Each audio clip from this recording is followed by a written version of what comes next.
champions of any player at this tournament. Ban them all! And Kingzone have been saving counterpick for him so often. Most of those unique champions, by the way, have a theme, and the theme is melee DPS threats. Well, one of them is off the table, gentlemen. Camille first banned by RNG. Karma, Vladimir, the response from LCK's Kingzone DragonX. And the final ban, Karsa towards Uzi. So are we looking at Ezreal first pick for Uzi here? With Karsa banned away, we know that Prey will grab it. He took it every single game yesterday. Uzi takes it here. We gotta remember, RNG selected blue side here. They have side selection for the first game, so they were clearly setting up for a first pick AD carry. And this is interesting for RNG. We set up the defense style, try and wait for Uzi to scale up. Ezreal has very hard 1, 2, 3 item power spikes that can be played off of, so RNG don't have to wait too long. Oh, let's see if Prey is taking a page out of Uzi's book from the semifinal against Fnatic, but it was the Caitlyn pick with teleport as well, being grabbed against an Ezreal, and that's the Irelia. That is the Irelia that we have come to know and love. It is a flex pick, has been played in the mid lane over and over here into Taliyah. Taliyah is obviously banned, so that's not going to be the matchup. I would like Malzahar to come in here for XiaoHu. It's actually one of the champions where you don't need to fully fear the all-in because you have your own suppression and a gank can happen and just take you down. Kingzone did ban it away yesterday when they grabbed Irelia, but they left it open in this one. Ornn is also smart though, because LetME, it's his best champion. It is indeed 7 games played already. This will be the 8th, and there's that Skarner again. Very high priority on that jungle champion throughout the weekend here in Paris. And if you look at what RNG are putting together here, Skarner and Ornn work very well as far as early game engages. The ultimate slow basically guarantees that Skarner will be able to pick and choose a priority target for the ultimate. And now on Kingzone's side, because they see that massive Ornn ult you just highlighted, Kobe, they want the Braum shield to try and block some of it. Not the Tahm Kench to try and prevent someone getting taken away by a Skarner on their side. So I feel they could have gone for both choices. They wanted the Braum.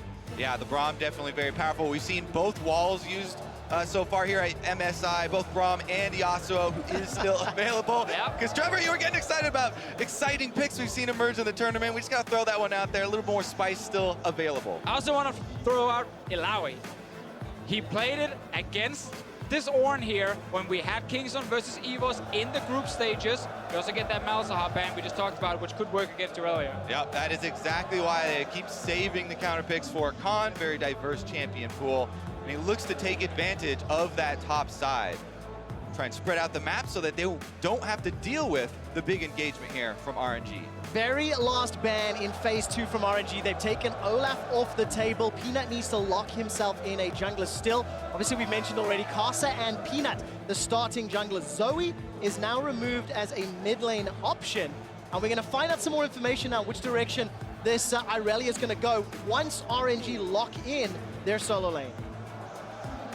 This is a jungler we almost haven't seen all tournament long in Sejuani. She did receive a couple of nerfs. A lot of junglers were like, I don't want to touch her anymore. She was banned once in the semifinal, and now she's actually locked in for Peanut. And funnily enough, we did see her as a support champion. That's the one thing, yeah. From Fnatic there in the group stages. Now, yes, she was nerfed, and the nerf was due to the mobility. The Arctic Assault was taken down a couple seconds, so a lot of players really felt that she exposes herself a lot more. Now, Peanut has been one of the guys that still played her after the nerfs, and he has been able to save the Arctic Assault until you need it for more disengage, use his positioning more aggressively without having to commit that cooldown. Talking about disengage, this is Ming's first Janna of the tournament and only his 2nd of the year, and it's another tank, so all in on the Uzi damage threat. So they're taking Sion mid lane here against what is most likely the Irelia on the other side, but that's actually not too bad for BDD to take that lane, so we get a carry top lane as well. Fiora and Irelia for BDD and Khan,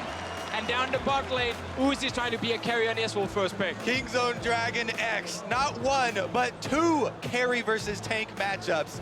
Even if they switch them around, a lot of it will be very similar. What I love is the entire setup of our pre-show, the entire preparation and build-up is how these teams are top favored for Kingzone and bottom favored for Royal Never Give Up. You cannot get a draft that better signifies that. Yeah, not only first pick Ezreal, you get counter pick for support with the range coming in for Ming to try and win that bottom side really hard. But man, they're gonna be looking at these two soul laners from Kingzone. The other thing I need to highlight, tanks are extremely effective early on in the game. They do not need to scale up with many items. So RNG have focused very clearly a lot more on the early game here as far as bringing everyone together, whereas Kingzone, they have the ability to scale up their damage dealers, split across the map, and play that style that we're used to seeing from them. But I want to see if Peanut can actually do something early on, because he's on a Sejuani. It is a slow scaling jungler. It definitely is a slow scaling jungler.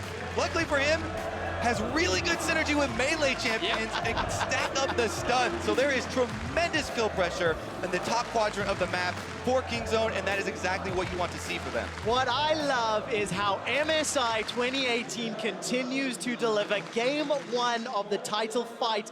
Fiora versus Ornn in the top lane, Irelia versus Sion in the mid lane, and it was RNG that opted into this blue side, red side option. Ladies and gentlemen, in Paris and around the world, let's kick off the fight for the championship and the title.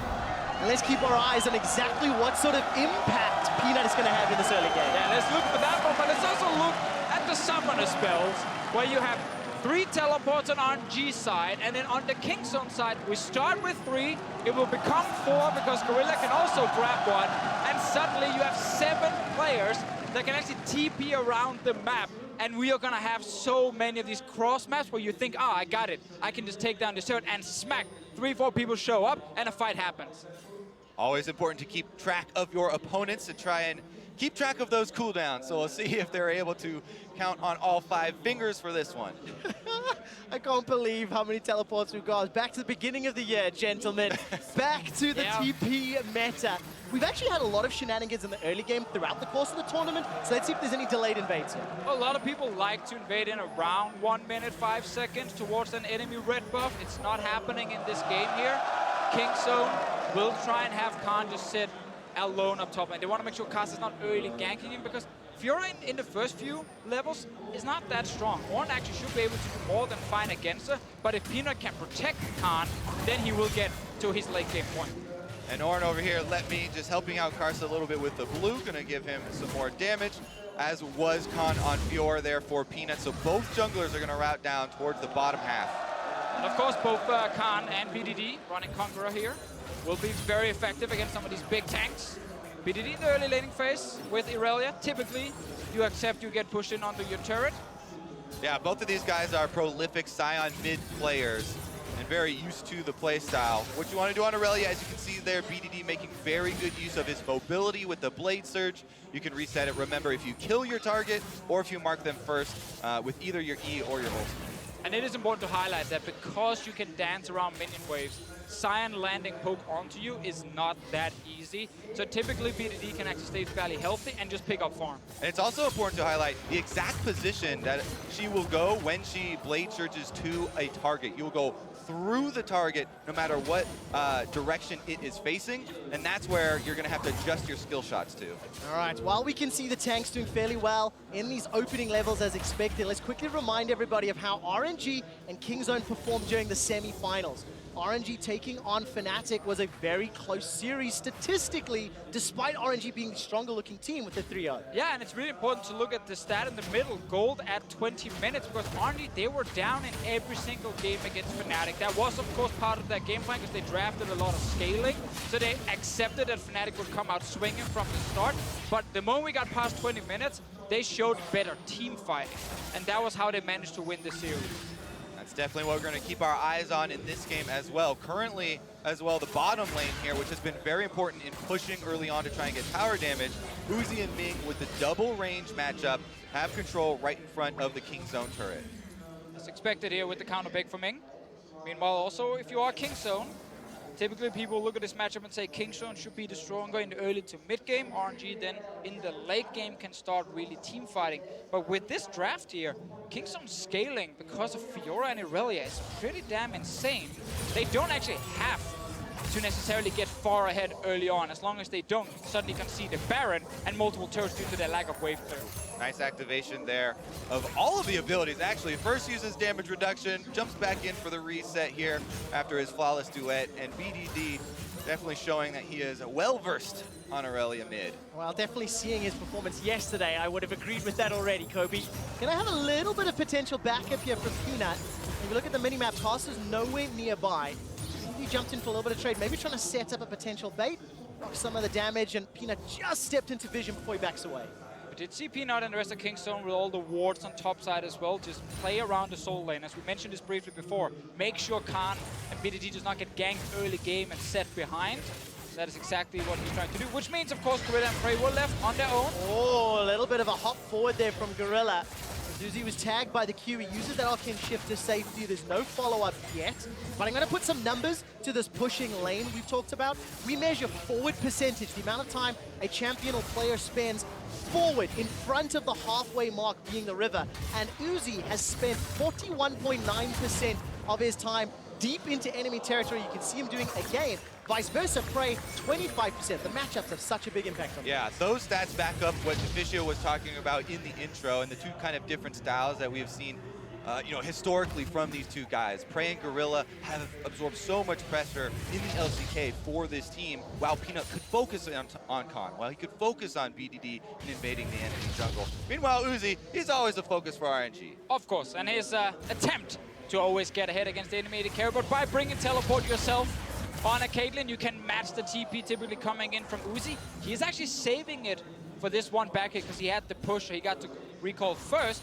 Meanwhile, BDD and Khan soon hitting level 6, and we accepted early on, they don't have to do much before they get their ultis, but once they enable them, we can start seeing more aggressive plays coming from Peanut around their lanes, because Kingzone, it is very much a split push setup, 1-3-1, with Irelia and Fiora in the two side lanes, where RNG, it's all about hard engaging as 5. Peanut, he's around, level 6 is here for BDD. Okay, Karsa's gonna need to come from the south, and Gorilla's nearby. There's nothing really follows up. Aura the Slayer from XiaoHu, not even a summoner spell blown. And I'm gonna talk a little bit about potential objectives here. An Infernal Drake would benefit both teams, excessively important. And you can see the matchup, of course. Look at the CS difference between Uzi and Prey at 15 minutes. This one here, he's only a few CS ahead, but of course we are pretty far away from 15 minutes. Can't really flame Uzi just yet for that one. It is a massive difference, however, on the early game impact. Yeah, Uzi all year long has had huge CS differences, being able to get those last hits, and again, a lot of focus on his lane for multiple members. Kingzone learned from their series against Flash Wolves, because Flash Wolves took the Skarner early in the draft. They walked bot lane 2 games in a row and flashed onto the enemy AD carry and shut him down. This Ward Heroes actually spotted Karsa, and the rest of Kingzone's dual lane can just sit back. Yeah, meanwhile, since Karsa is on the bottom side, and even though he is level 6, Peanut and Kingzone have a lot of vision on the top side of the map, supporting Khan in this Fiora matchup. You know, the blue quadrant is warded, and the blue has just spawned as well. Maybe we'll see from some confrontation up there. XiaoHu, though, rotates down bottom first. All right, let's see what sort of setup can happen. The tower's already down to 45% HP, and the vision gaps. I mean, Kingzone could have sniffed it out. Peanut and BDD gonna run into XiaoHu, who has access to his ultimate. I'm looking at the minimap. All right, no slows just yet. And 7 minutes in, small CS advantages for Royal Never Give Up, and no big plays yet. But Deficio, you touched on it. The moment those solo lanes hit 6, Peanut, Karsa had 6 as well. RNG were looking for a fight. I mean, it's just fun to see the timer between two teams. RNG, they're like, we will take this bot lane turret eventually. Kingzone, you need to do something to stop us. You need to make a play happen on the other side of the map to at least trade turrets. Otherwise, it's going to be 1-for-0 turrets very soon. Yeah, that's why Karsa's willing to use his Predator down on the bottom side, threatening with his level 6 there on the Skarner. Oh, look at this. All right, a grand challenge was issued. Khan's looking to run down LetME, who still has his flash and a few vitals to proc. There we go, the challenge is answered. LetME manages to use the Bellows Breath. Gets a small knockup, no summoner spells traded.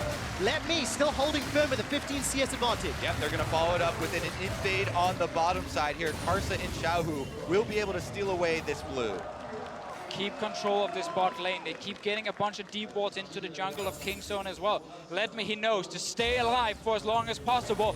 Wait for Uzi to grab that turret in the bot lane, and then you have a very fed AD carry. Meanwhile, on the top side for Kingzone, Khan's trying to sustain up there with a Vamp Scepter first purchase, continually going for the vital procs to try and stay healthy versus this Ornn, but LetME has done such a good job on his most played champion here, getting his CS lead. Yeah, and of course, he actually survived 1v3 dives against Fnatic just a couple of days earlier.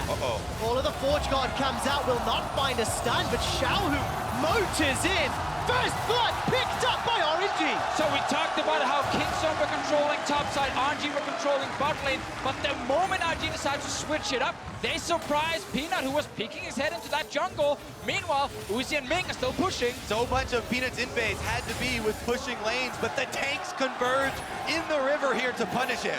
Oh, look at the damage there onto the tower. Uzi, by the way, may be able to take the first tower, not done yet. Oh, the stun manages to connect from BDD, throws out the Vanguard, dashes through with the Blade Surge, flashes to safety. BDD manages to find a solo kill. Very good Howling Gale from Ming, interrupts Gorilla.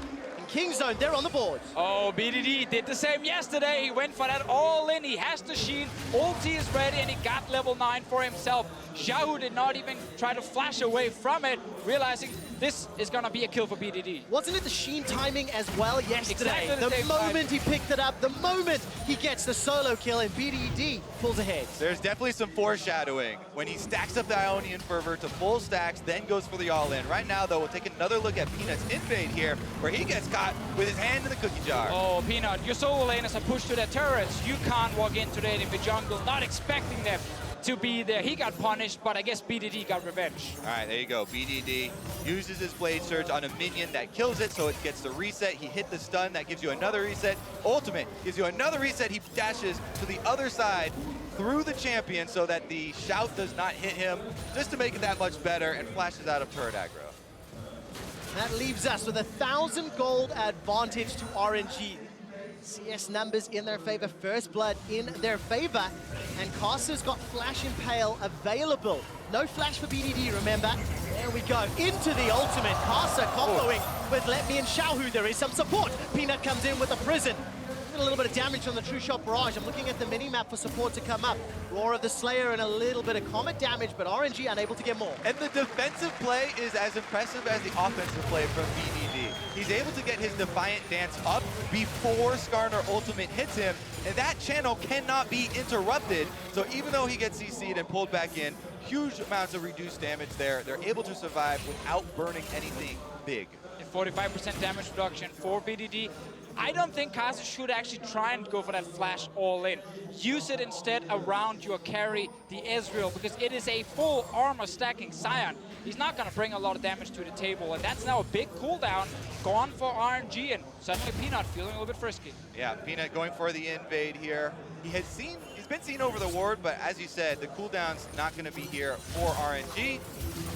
All right, looking at the damage coming out, finds the stun. XiaoHu in a sidestep for now before the bowler goes out. There's not a lot to tower dive with all of that armor that you've already mentioned. Yeah, and we got to keep tracking how much damage BDD and Khan can deal to these big tanks, because it's going to be a lot of armor stacking against mainly just physical damage on the side of Kingzone. And luckily, there is going to be some true damage and a bit of magic damage coming in as well, like Irelia does offer some, but it is going to be a lot of armor on two big front line. Oh, okay. Khan's looking for another fight. Manages to trade back and forth into the minion line, I think helping out LetME ever so slightly.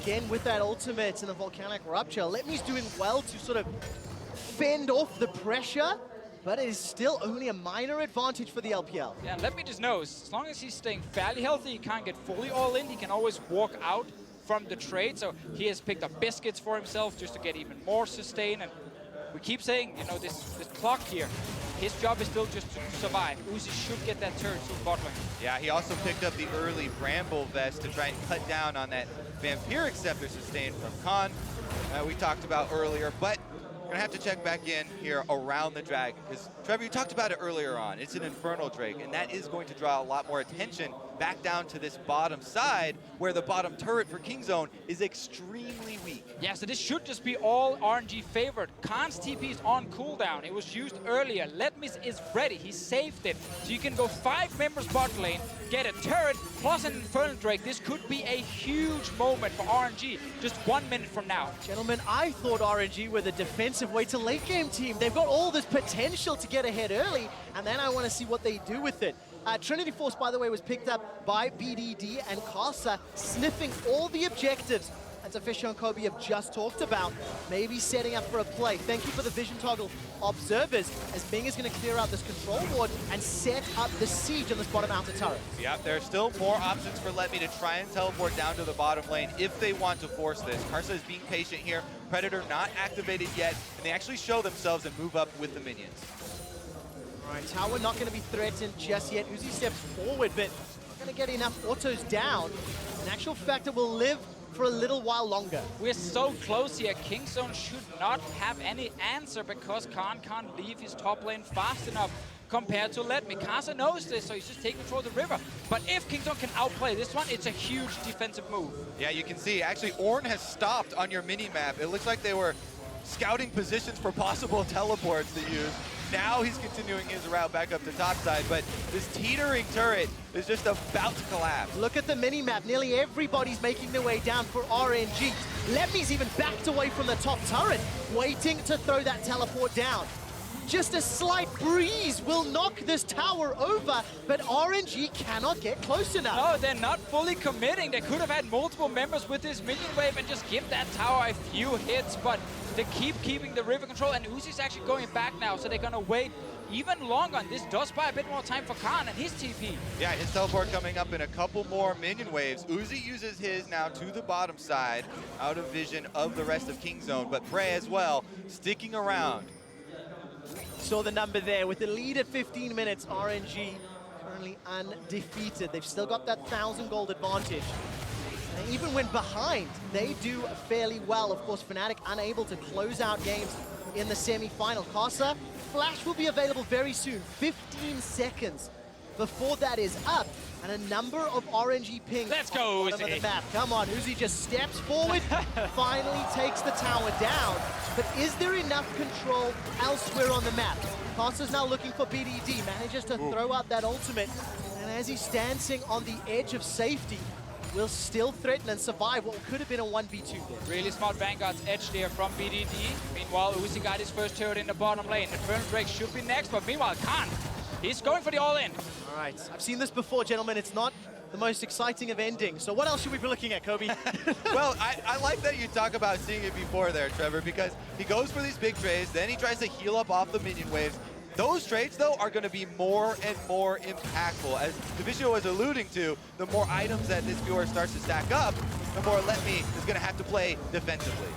All right, there's LetME using a defensive Ornn ultimate. Even a true shot barrage to potentially help out as well. But the wave was cleared, LetME survives, and RNG initiate Dragon. There's no one nearby from Kingzone. Yeah, even with seeing that ultimate used, it seems like they want to jump through this window because they have got the recall from BDD in the mid lane. So we get everything we wanted.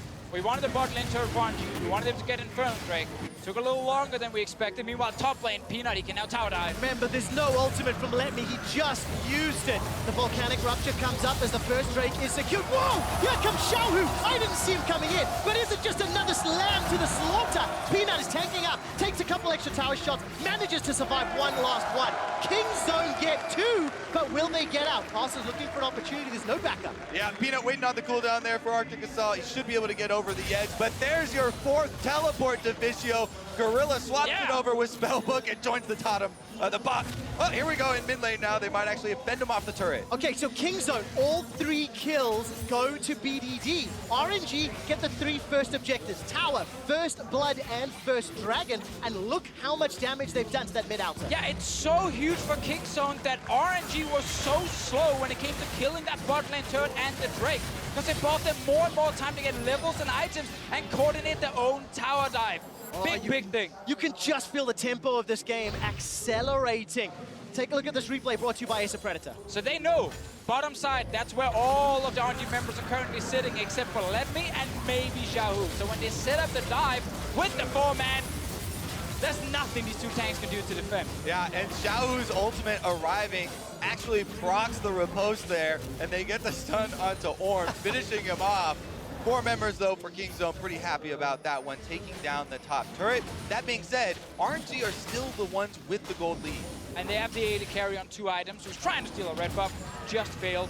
Now, though, Kingzone have gotten far enough into the game that they can start going into side lanes with Irelia as well. 3-0 on his side. The two tanks on RNG, Sion and Ornn, they can't kill them 1v1. They have to just accept that they're going to get pushed down. So it's up to RNG to force the team fights as 5. Deficio, I think there's a little bit of beauty in that. The LCK team playing the 1-3-1 comp, the LPL team playing the team fight comp. You go back years, 1,106 days since the Korean squad has been taken out. I'm getting real tired of hearing that number. I'm allowed once per 2 games, and that's my limitation.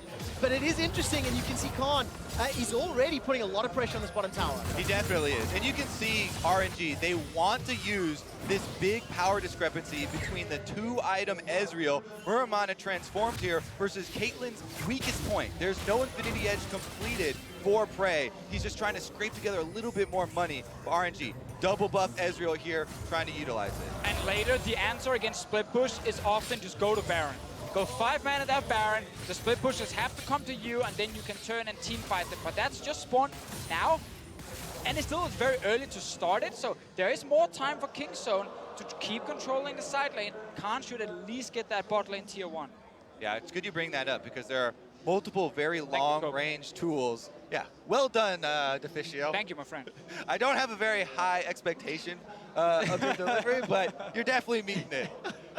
The super long range engagements, as we saw, Sion can head down the river. LetME would start off with the Ornn ultimate. As we talked about, that allows Karsa on the Skarner to choose his target so much easier. A little nerve-wracking as soon as we hit 20 minutes. We have this pause now. I will give you guys an update as soon as I know why. But let's talk about this map play. We just saw Khan shoving down that bottom, the swap already playing out. If Kingzone are able to run circles around RNG, I know Baron is one objective, but do they just throw themselves at a tower? Do they just initiate under an inner mid or inner top, force Kingzone's hands? At some point, you have to. Got it. If you go too far into the game and you haven't been able to get a Baron and therefore a giant gold lead and taken most of the turrets, you will look at the side lane split pushes and feel like there's nothing you can do. The other answer is send 3-man to try and kill them, but there's 4 TPs on Kingzone. They can match that. What do you prefer 40 minutes plus? The tanks on RNG side or the split push damage dealers on the other? I know we've discussed the strengths and weaknesses of each, but what do you prefer, Kobe? The strengths and weaknesses are going to be in how the map is laid out. What is the battlefield? Who gets to choose the battlefield? Is it going to be the hard engage from the 5v5 team, or are Kingzone going to be able to slowly chip away at your turrets and up their gold lead to the 10,000 mark where you can't even then have enough crowd control and damage to finish that one off? I prefer, actually, the 5v5 because it's much easier for me, and it's much easier to coordinate my teams usually. Yeah, it is for our teams, but this is LCK and Kingzone. They can coordinate. Just an update, gentlemen. It is a PC-related problem on the side of Uzi, which our technical refs are looking into right now. We'll give you guys an update as I hear more. It brings up this question, though, because if, Kingzone split up into their 1-3-1, we have the Fiora on top side, the Irelia on bottom side, we have Gorilla trying to protect Prey's Caitlyn in the mid lane and farm up and continue to scale. Is the Unbreakable from Braum going to be enough to deny that tower dive, deny that hard engage, to decide to force it and break the split? Yeah, seeing as there will be a Predator Skarner, a Sion ult, and the Ornn, it should not be enough. And that's one of the fascinating things about 1-3-1 comps, is how much it's just about a balance between all 3 lanes. If you see Ornn is missing and Sion is missing from the side lanes, Kingzone will know, okay, they're coming mid. They will communicate, guys, back away from the mid lane. If they fail that, suddenly the tower dive will happen, and that's 2 to 3 kills for RNG, and then the split push stops immediately. So the amount of communication you need between lanes, it is so hard to execute, and only a team like Kingzone can actually pull it off. It also begs the question, if the team with the Ornn, with the Skarner, with the Sion hesitates after grouping mid, then you lose. You're constantly losing money out in the side lanes and constantly losing map pressure, and that's where you end up with the situations where they get run around the map and feel helpless. And that concerns me a little bit, because I feel like we have already seen RNG hesitate when it came to getting that bot lane turret and the Drake on the bottom side. They could have done that much faster.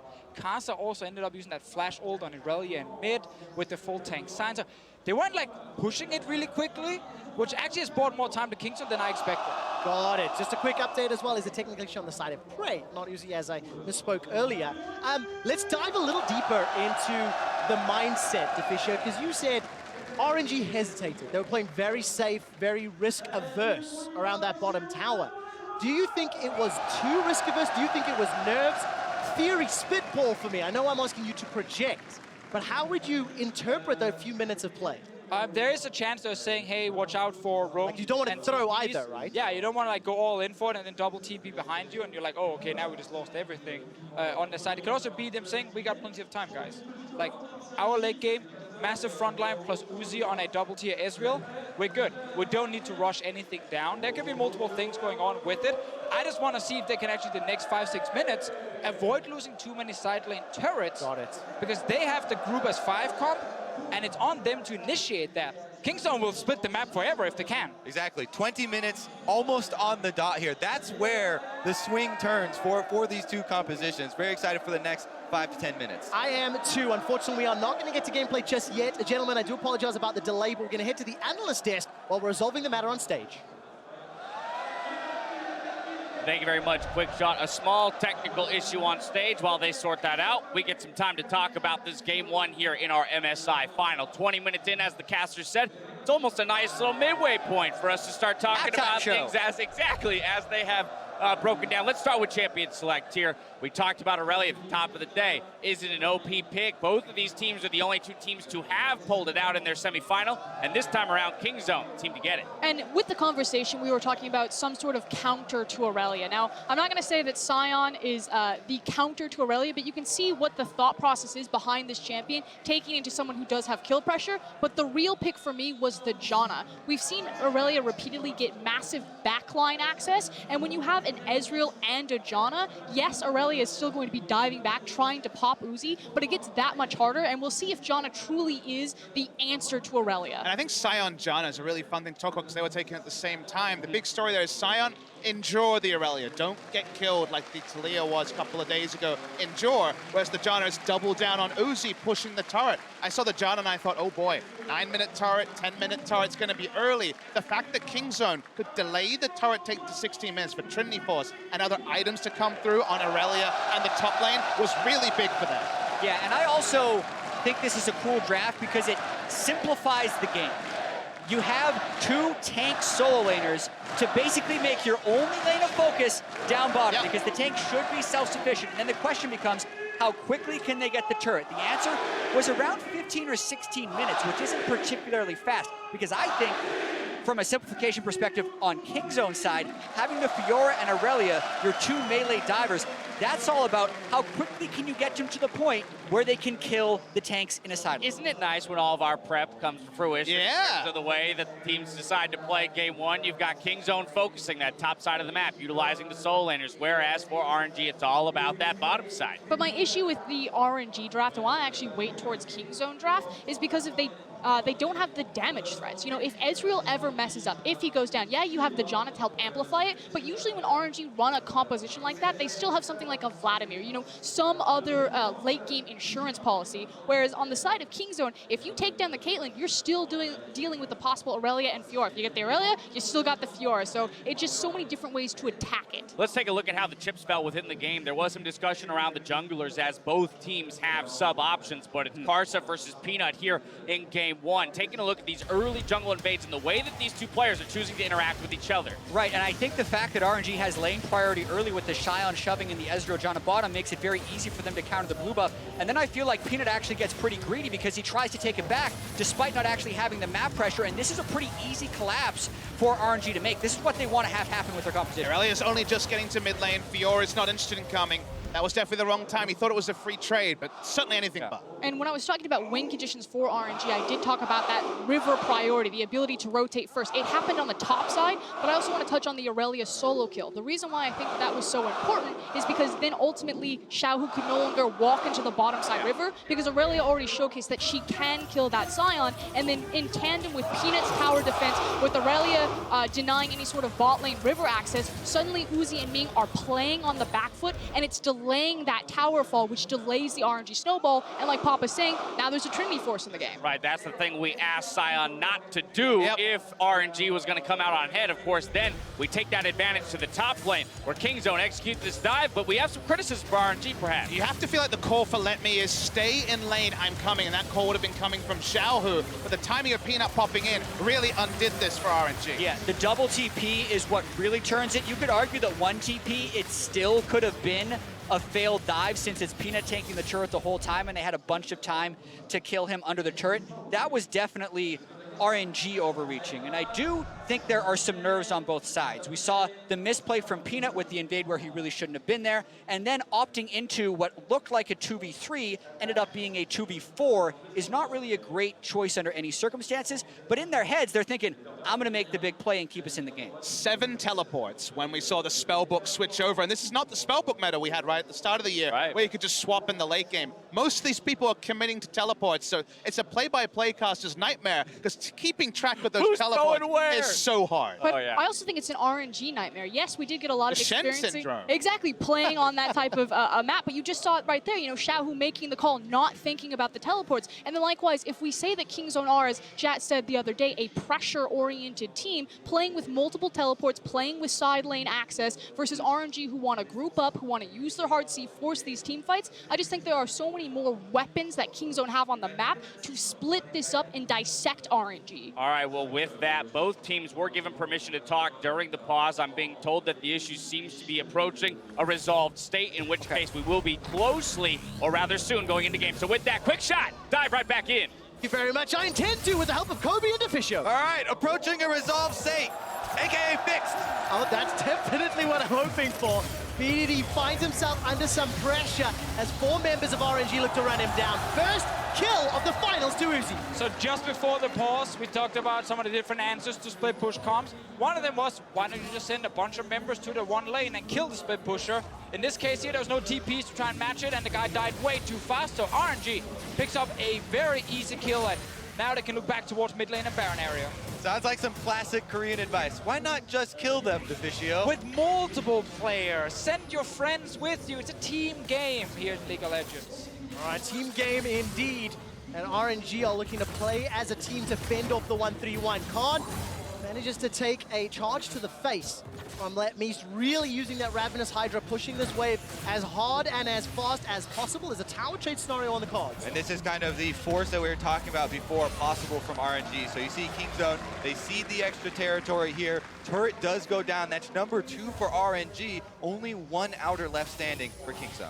Interesting to note that Uzi went for fairly early QSS in this game here, obviously respecting the fact that it can be a long-range stun from Irelia, or of course Sejuani landing onto him. And as long as he survives the initial engage, if we get a 5-on-5, Ming's ulti should be huge at knocking away all these different bruisers, and then Uzi can actually kill them, because they're gonna be fairly squishy, but they have a lot of upfront damage. Yeah, one thing I definitely like doing as well when you're facing a Janna is killing the Janna first.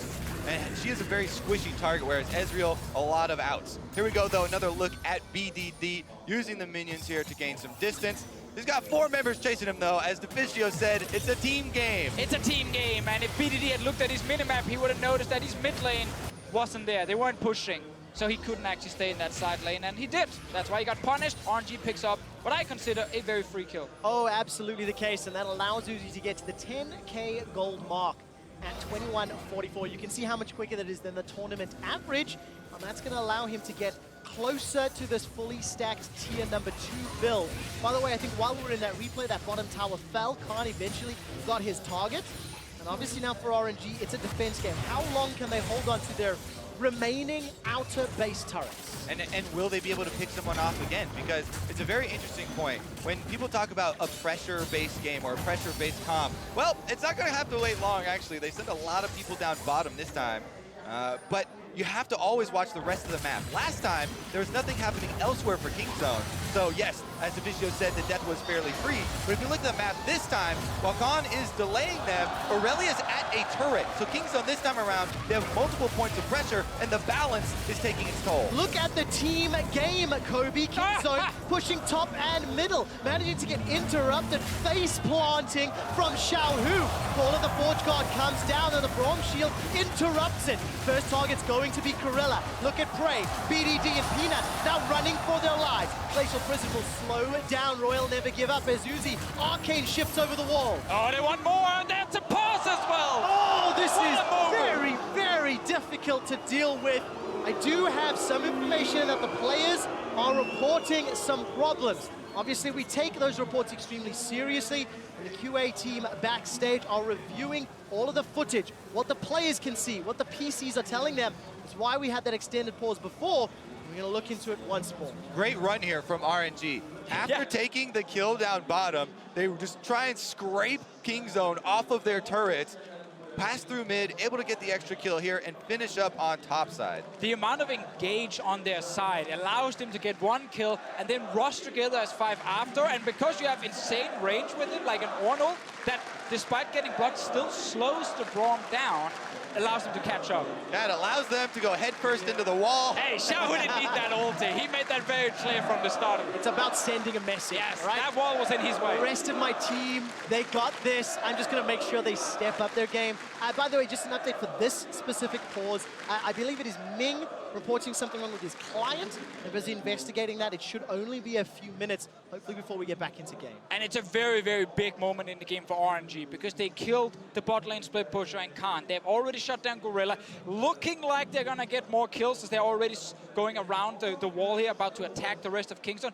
If they can get maybe one more kill, that's an early Baron for RNG, and that's how you get all the outer turrets. Exactly. We are 23.5 minutes into this game. Baron is a very viable objective. Then you have to start counting all those teleports, though. Khan, even though he's dead, and Gorilla, even though he's dead, both have theirs available.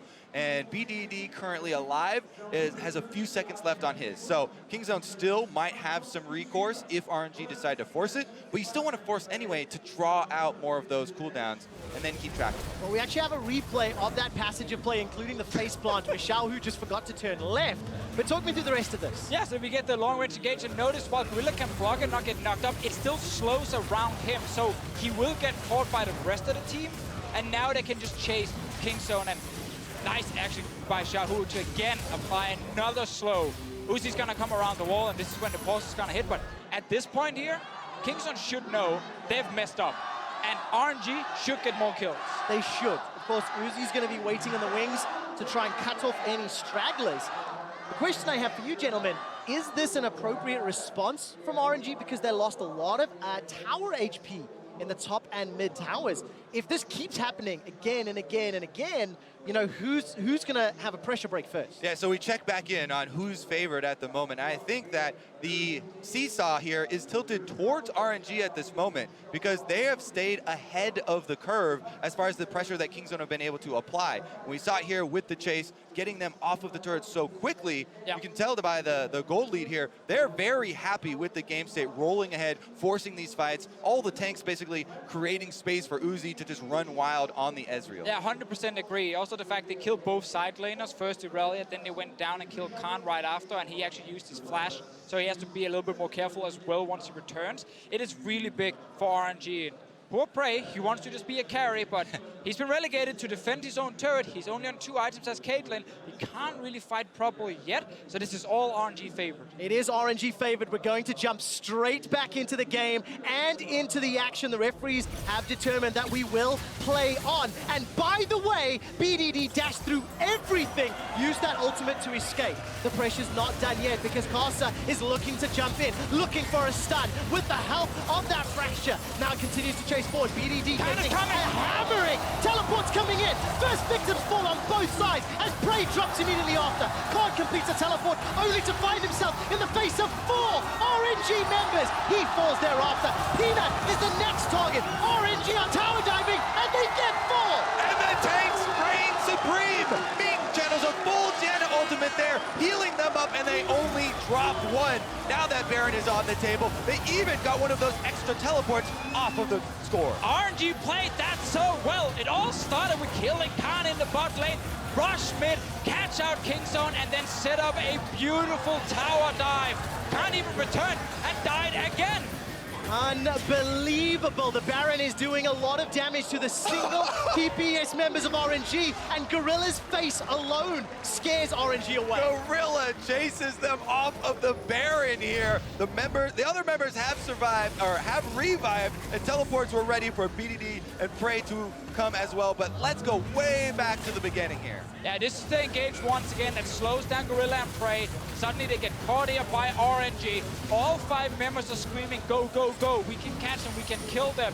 XiaoHu flashed in. I think it was his Randuin's Omen he flashed in and used to get another form of crowd control. And while BDD does buy a bit of time, Uzi and the rest of RNG can tower dive. Yeah, BDD dashes in, then uses his flash over the large portion of the wall. But Tanks full steam ahead. They're gonna go for the dive here. And look at the tower aggro. Never mind, let's look at the Dragon Pit. Luckily, we got to see that fight on a broadcast. Prey has no flash available. Kingzone on trap, and Uzi gets a double kill.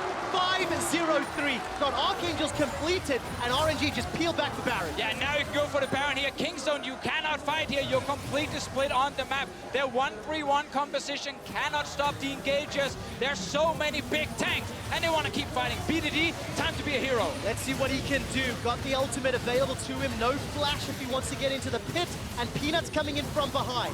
Blast Cone has already been dealt with. Ming is trying to run interference here on the Janna, and now they turn on BDD. Oh man, BDD gets a lot of dashes before yet another kill lands in Uzi's coffers. Peanut is on the other side of the wall here. Should not have vision in the Baron pit. Ming will just try and hurricane him. They get the Baron here. It takes some time with the tanks, but they got it. RNG in full control. Now they need to answer the split push. The Baron empowered recalls are going to get them back to base, and they burn XiaoHu's teleport to stop him in his tracks. Another impressive engage. They win the fight, they start the Baron. Kingzone's 1-3-1. It's never allowed to just sit and split push. It's always fights in favor of RNG. Like, this is just all 5 members grouped again. Because you look at the side lanes, no one is putting pressure. They don't have to be afraid of it. Kingzone overstep and get punished. Oh yeah, dream scenario for RNG. They didn't have to deal with any of the side pressure. They were able to find the stragglers in the river. Easy ultimate there for Karsa, and they take him down. And this should now mean a bunch of the outer turrets fall as well. RNG, once they have pushed Kingzone down towards their base, the split pushers can't do anything. They're forced to fight their way out. Okay, Dragon. Yeah, Dragon making it clear that RNG have secured it. Of course, looking at the stats on your screen, RNG and Kingzone's kill-to-death ratio in 4v4 fights. Nearly 2 on the side of RNG, and they've already won several team fights. On the flip side, Kingzone slightly lower, slightly less effective in that place, but with Baron, RNG, they've got themselves a tower already. Look at the minimap. Prey split pushing at the moment on this Caitlyn here. He's not here to defend, but Kingzone have no wave clear. RNG are pushing straight for the inhib. How deep are they going to go? We saw Evos make this mistake of pushing straight into the base and then getting flanked from all sides. RNG will not make the same mistake though. They go and just cut their losses right there, take the inhibitor, and retreat to defend. Oh, they might be able to catch Prey. Look at Karsa. He did not recall. He's running straight for him. Predator is not available, but he will get close enough. All right, let's take a look. He's got that exoskeleton available to him. Impale's there as well. Prey, no flash available to him.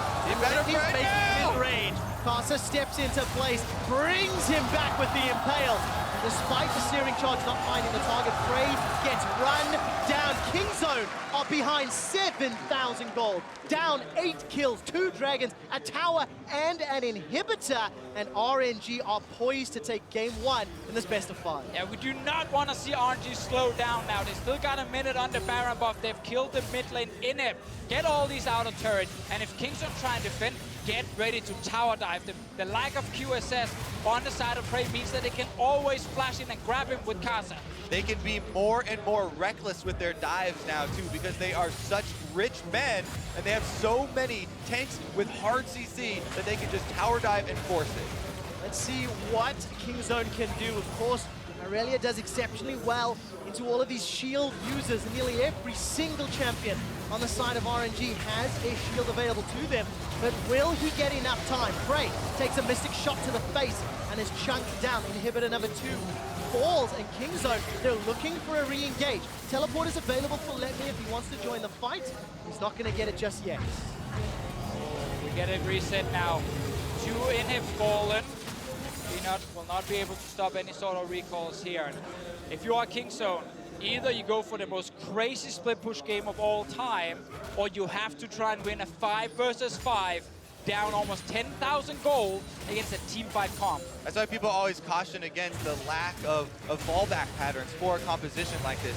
It's very hard when you're down to remount a pressure game, to start pushing out the side lanes, because it's so much easier for RNG to catch you and stop any one of those lanes of pushing before you even get started. And if we're looking at that potential big team fight that Kingzone needs, I have to look at Ming on the Janna. We mentioned it earlier, Kobe, you highlighted kill the Janna first.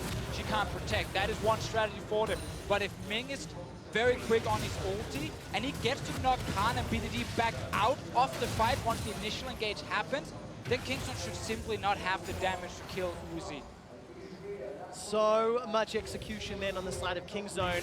They may not get an opportunity because RNG with Baron are still barreling down. Correction, Banner empowered minion. Baron buff has worn off. They've got supers in the top and the middle. And look at Uzi, he goes over the wall only to flash back out. All of the traps are already dealt with, and RNG are not giving Kingzone a chance. Backwards edge comes bound. There's a bit of disarmament, but simply not enough. A multi-man stun from BDD's bought some time, but nobody is even touched. RNG are destroying, dismantling, deconstructing Kingzone. And as Kingzone run for their lives, Uzi goes godlike, takes down the inhibitor turret, and turns his attention to the Nexus turret. And RNG will be able to take first Nexus in this series! RNG are destroying Kingzone's base. There is nothing left standing as Khan and Prey run for their lives. Some fan service to the LPL and to China, trying to pick up kills inside the fountain. Not gonna do it just yet. The Nexus will fall, and RNG are 1-0 up. Perfect start for RNG. They select blue side. They first pick Ezreal for Uzi. He wins his bottom lane. Meanwhile, on the other side, Irelia, Fiora, Kingzone are looking at this draft saying, yes, BDD and Khan, they can carry. But the moment they walked into a side lane, 3 tanks started a fight, and RNG won every single one of them. So important here for RNG to get this victory, saying we don't have to play your game. We don't have to opt into carry versus carry matchups. Tanks will do just fine. I'm going to call back to the pre-show where a bold statement was made. A question was posed by Dash. What's more likely, a Kingzone 3-0 or an RNG 3-0? And Frost had the response, RNG, and they would have to play out of their mind. Was that not RNG playing out of their mind? The response to the 1-3-1 was flawless and it ended the game. Yeah, the moment we got past 20 minutes, it was like RNG said, okay, now we know we can just force plays left and right to kill the split pushers, and they force in the mid lane. You have to change the story when you see the team compositions drafted, as we said in the Champion Select, when they have an early spiking AD carry and plenty of tanks to work with. They absolutely did, and RNG crushed game 1. To find out exactly how they did it, let's head down to the State Farm Analyst Desk. Thank you very much, QuickShot. They've got one, but if they want a 3-0, they got to put 2 more together here back to back. A huge win for RNG here over the LCK representatives. Before we dive back into gameplay, I do want to re-hit the win conditions as we laid them out for these squads at the top of the day, starting with RNG. Oh. Wow, I was so excited and screaming that I decided to put it back up. No, a reminder, it was the bot lane river priority because you want to isolate Uzi in that 1v1. Make sure that he denies the enemy CS. It was then Uzi on a hyper-scaling champion. Ezreal fits right into that pocket right now with the double tier build. And then it was the hard engage because once Uzi is online, you need something like the Ornn to force the team fights. And they checked every single box and ran away with the game. Now on the flip side for Kingzone. It was a 2 out of 3. That was kind of the issue here, is that obviously you like the Fiora into Ornn. It's actually a matchup that takes a long time to get going. You kind of need the second item. Ravenous Hydra, we saw so many times. Full all in, everything, all the vitals procced. Still not able to kill the Ornn. That's the frustration there. They also, when it came to the bot lane, I like what they did. If you're going to give up Ezreal, my kind of prediction was going to be TP Caitlyn, maybe even a TP Ashe, and just trying to match the pressure. Stay in lane as much as possible. You're not going to get any ganks. You've got the matching. The problem came when it came to mid-jungle. You'd say, okay, the Irelia came through, it was getting kills, that's great. The Sejuani was a reach already. We haven't seen Sejuani jungle with any priority this tournament. And the big problem they had is that when we saw them getting advantage in the side lanes, that was with the laning phase still going. when the laning phase ended, Peanut couldn't invade as Sejuani and get vision because he doesn't have a combat advantage. And because Peanut was on more of that team fight pick, they never checked all the boxes. They got caught once, twice, game was over. And I think both teams tried to play towards the win conditions that you both laid out before this, and they also both tried to counter the other team's win condition. Caitlyn was not a pick to try and crush the Ezreal. It was a pick to try and withstand the Ezreal. And then also the Sion and the Ornn was an attempt to withstand the split push pressure game that Kingzone could output. And because they withstood that with the collapses before the Fiora would be able to outscale the tanks, and because Uzi hit his 10K gold at 21 minutes and 44 seconds, which was a minute and a half faster than his own average, which is the fastest, he got so much farm. They hit their spike faster, and then they just rammed it home. Now, that said, that's a lot of technical win conditions. I do want to talk about something that's an X factor, and it's this word momentum. I feel like whenever analyst casters, they talk about momentum, then it's like, of course, everyone knows about momentum, but no, I want to set the record straight. It means so much more for Uzi in particular. This guy repeatedly has talked about how his own emotions get in his way, how the doubt creeps in, so many second place finishes, and that he is constantly fighting his own emotions for victory. This must be just a massive high to grab the Ezreal, to go legendary in his game, and to pick up the first win. Made all that much more impressive by the team fight victory that came 24 minutes into the game for RNG, as Ming was the one who suffered the client issue. You'll even see it here in this game, stalling out in the river for just a moment, but coming up big in the team fight overall. It's really important to note that they had just killed Fiora in the bottom lane and were collapsing up to match the pressure of Kingzone, which Kingzone was trying to create. Picking Gorilla once, and also seeing the Kingzone wasn't necessarily retreating at the right point, emboldened RNG for this game. And I love that Jat talked about item timing. So at this point, Ezreal has that famous 2-item spike with the Muramana, the Trinity Force going into those early items, the Sheen upgrade. Meanwhile, Kingzone, they need time to get items to split, not to 5v5. So in this formation with the tanks leading, it's free hitting for RNG. And I love this dive. There's no one that can actually disrupt the Janna ultimate well. So look how long he sits on that full channel level 11 Monsoon heal. Because they have the armor stacking Sion as well, who expertly takes about 15 turret shots, it makes this dive easy. And RNG had to win right here because they needed to snowball into the Baron. Otherwise, they were going to lose complete control of the map as Kingzone's carries would come online and be able to split it up. But time and time again, Kingzone have shown that all you need to do to beat them is force them to fight you. When the flash flows would get their slight advantages against Kingzone, it was again in these skirmishes, in these team fights, and RNG are proving that they can force the same weakness. That hard engage, allowing RNG to take the fights when they want him, where they want him. And again, when you talk about momentum and morale, to have won this game and even fight through some of those technical difficulties, to me that speaks to the mindset that all these RNG players entered with.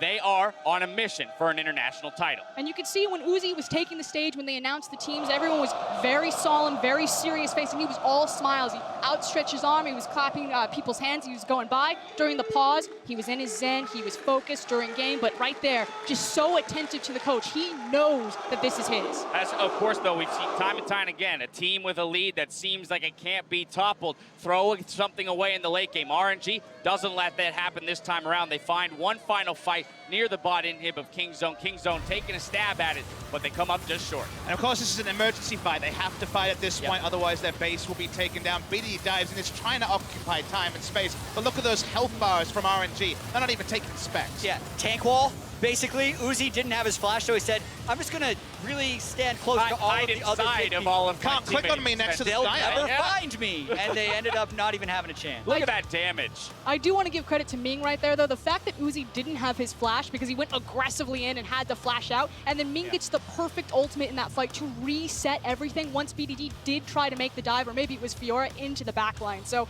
Ming, the unsung hero here. All right, a pretty gold graph for RNG here in Game 1, but I want to turn our attention to Game 2 as Kingzone has elected to stay on the red side. No substitutions coming in, so the jungle matchup will remain the same. Give me your thoughts. How does Kingzone turn it around? Okay, coming into the tournament, there were a few picks that had a weird spread between the two teams. This is now 8 Ornn picks for RNG and 0 Ornn picks for Kingzone.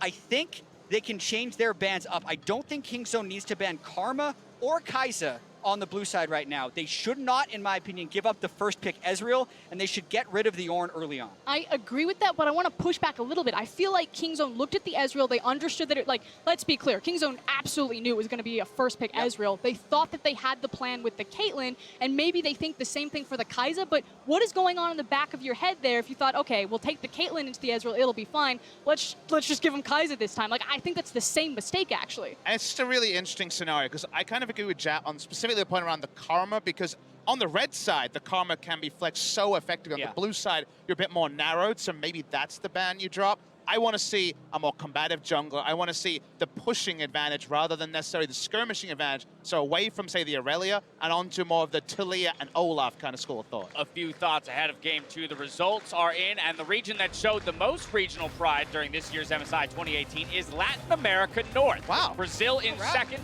and the CIS in third. Here you can see the full results around the globe. Just a moment, we'll fly those up. Come on, North America. And after MSI and players who own the icon of the winning region, the fandom battle, or the icon for the MSI champion will receive an upgraded team icon and a 3-day XP boost. We're stepping away when we return. It's Game 2, where Kingzone hopes to even the score. Don't go anywhere.